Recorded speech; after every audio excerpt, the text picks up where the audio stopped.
കോട്ടയത്ത് KSRTC bus പിന്നോട്ടുരുണ്ട് അപകടം. PWD ഓഫീസിന്റെ മതിൽ ഇടിച്ചു തകർത്തു, ആളപായമില്ല. ടോബി ജോൺസൺ കോട്ടയത്ത് നിന്ന് കൂടുതൽ വിവരങ്ങളുമായി ചേരുന്നു. ടോബി, എന്താണ് ഈ അപകടത്തെപ്പറ്റി അറിയാൻ കഴിയുന്ന വിവരങ്ങൾ?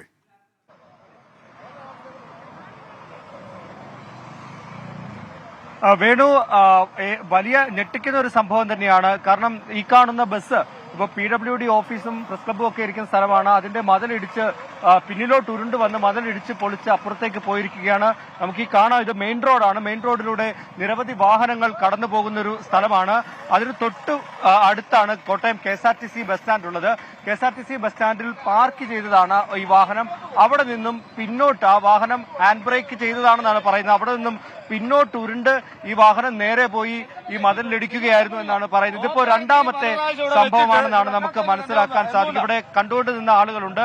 ചേട്ടാ, എന്താണ് സംഭവിച്ചത്? ഇവിടെ പല പ്രാവശ്യമായിട്ട് ഇതിനു മുമ്പ് അപകടം ഉണ്ടായി, യാത്രക്കാരൻ മരിക്കുന്ന അവസ്ഥ ഉണ്ടായിട്ടുണ്ട്. അപ്പൊ ഈ കയറ്റമാണ് ഈ ഭാഗത്ത്, ഇത് എൻട്രൻസ് ആണ്. ഇവിടെ വണ്ടി പാർക്ക് ചെയ്യാൻ പാടില്ല എന്ന് പറഞ്ഞ ഉദ്ദേശത്തിൽ ഇവിടുത്തെ DTOയും ബന്ധപ്പെട്ട അധികാരികളും നോ പാർക്കിംഗ് ബോർഡ് പിന്നോട്ട് ഉരുണ്ട് വരികയായിരുന്നു. ഡ്രൈവർ അതേലില്ലായിരുന്നു. മുൻപ് ഇതിന് പലതവണ ഉണ്ടായിട്ടുണ്ട്. ഇതിന് മുമ്പത്തെ പ്രാവശ്യമാണ് നമ്മുടെ ഈ സെയിം സ്ഥലത്ത് തന്നെ ആ പ്രസ് ക്ലബിന്റെ മതിലിടിച്ചു കളഞ്ഞത്.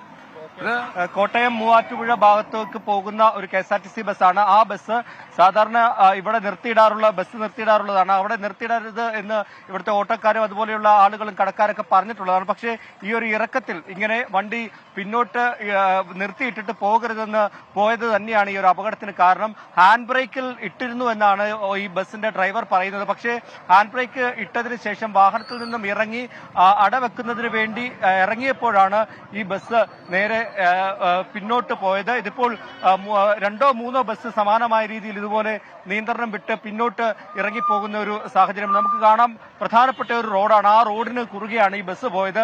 ഏതെങ്കിലും ഒരു വാഹനത്തിൽ തട്ടുകയോ മറ്റോ ചെയ്തിരുന്നെങ്കിൽ വലിയൊരു അപകടത്തിലേക്ക് കാര്യങ്ങൾ പോയാനെ. എന്തായാലും ഭാഗ്യം കൊണ്ട് ആർക്കും ആളപായമൊന്നും ഉണ്ടായിട്ടില്ല. പക്ഷേ ഇത്തരം സംഭവങ്ങൾ വീണ്ടും ആവർത്തിക്കുന്നത് വലിയൊരു പ്രതിഷേധത്തിനും കാരണമായിട്ടുണ്ട്. വേണു, ശരി. ടോബി ജോൺസണാണ് കോട്ടയത്ത് നിന്ന് വിവരങ്ങളുമായി ചേർന്നത്.